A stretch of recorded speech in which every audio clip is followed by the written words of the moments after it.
जय श्री कृष्ण भक्तों। आज हम इस वीडियो में आमलकी एकादशी की व्रत कथा सुनेंगे। स्वागत है आपका हमारे channel culture of Sanatan and Sanatan stories पर।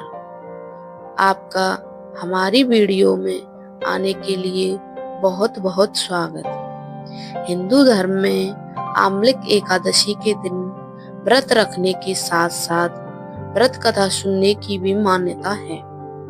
ऐसा कहा जाता है कि अगर व्रत कथा न सुना जाए तो व्यक्ति को व्रत का पूर्ण फल नहीं मिलता है। आइए इस लेख में व्रत कथा के बारे में विस्तार से जानते हैं। हिंदू पंचांग के हिसाब से फाल्गुन माह के शुक्ल पक्ष की एकादशी तिथि के दिन आमलकी एकादशी का व्रत रखा जाता है। इस दिन भगवान विष्णु की पूजा और व्रत कथा सुनने का महत्व है। इतना ही नहीं, यही एकमात्र ऐसी एकादशी है जिसमें भगवान शिव की पूजा अर्चना करने का भी विधान है। इस एकादशी को रंग भरी एकादशी के नाम से भी जाना जाता है। आपको बता दें, इस साल आमलकी एकादशी का व्रत 10 मार्च को रखा जाएगा। अब ऐसे में जो जातक इस दिन व्रत रख रहे हैं उन्हें व्रत कथा जरूर पढ़नी और सुननी चाहिए। आइए इस लेख में ज्योतिषाचार्य पंडित अरविंद त्रिपाठी से विस्तार से व्रत कथा के बारे में जानते हैं। पौराणिक कथाओं के अनुसार वैदिश नामक एक समृद्ध नगर था। इस नगर में ब्राह्मण, क्षत्रिय, वैश्य और शूद्र सभी सद्भाव से रहते थे। सभी नगरवासी भगवान विष्णु के अनन्य भक्त थे और वहां कोई भी नास्तिक नहीं था। इस धार्मिक नगर में राजा चैत्ररथ थे, जो अपनी विद्वता और धार्मिकता के लिए जाने जाते थे।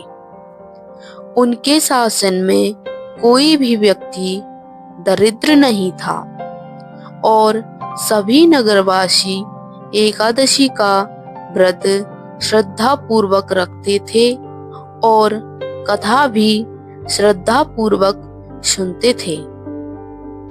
एक बार फाल्गुन मास में आमलकी एकादशी का पवित्र दिन आया।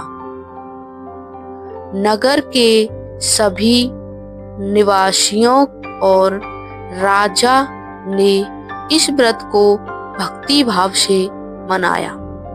उन्होंने मंदिर में आंवले के वृक्ष की पूजा की और पूरी रात भगवान विष्णु के भजन कीर्तन में जागरण किया।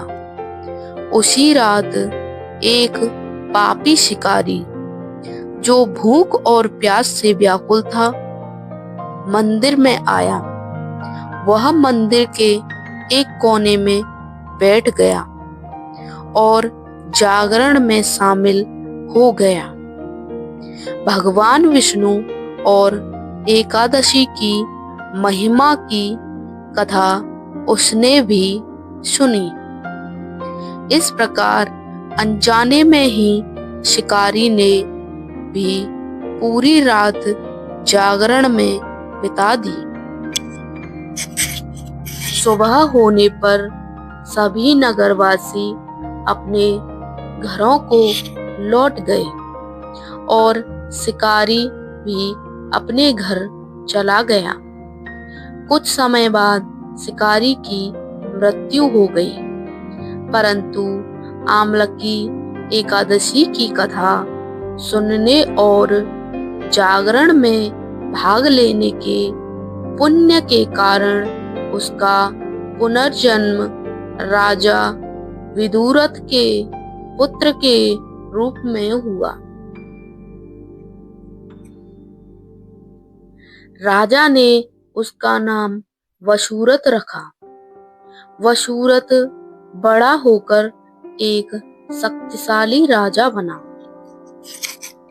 एक दिन वह शिकार के लिए निकला, लेकिन जंगल में रास्ता भटक गया। थककर वह एक पेड़ के नीचे सो गया। उसी समय विदेशी वहां आए। उन्होंने राजा को अकेला पाकर उसे मारने की योजना बनाई, क्योंकि राजा ने उन्हें पहले देश से निकाल दिया था। इसीलिए वह राजा के पुत्र को मारना चाहते थे। उन्होंने राजा पर हथियार फेंके, लेकिन आश्चर्यजनक रूप से उनके हथियार फूलों में बदल गए और राजा पर गिरे। इसके बाद सभी मलेच्छ अचानक जमीन पर गिरकर मर गए। जब राजा वशुरथ की नींद खुली तो उसने देखा कि उसके शत्रु मृत पड़े हैं। वह हैरान था और उसने सोचा कि किसने उसकी रक्षा की। तभी आकाशवाणी हुई, हे राजन, भगवान विष्णु ने तुम्हारी रक्षा की है। तुमने अपने पिछले जन्म में आमलकी एकादशी की कथा सुनी थी और उसी पुण्य के कारण आज तुम शत्रुओं से सुरक्षित हो। राजा वशुरथ ने भगवान विष्णु की कृपा को समझा और अपने नगर को लौटकर धर्मानुसार शासन किया।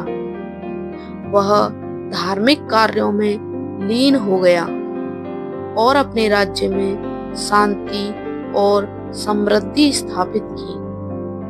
तो यह थी भगवान विष्णु की आमलकी एकादशी की कथा।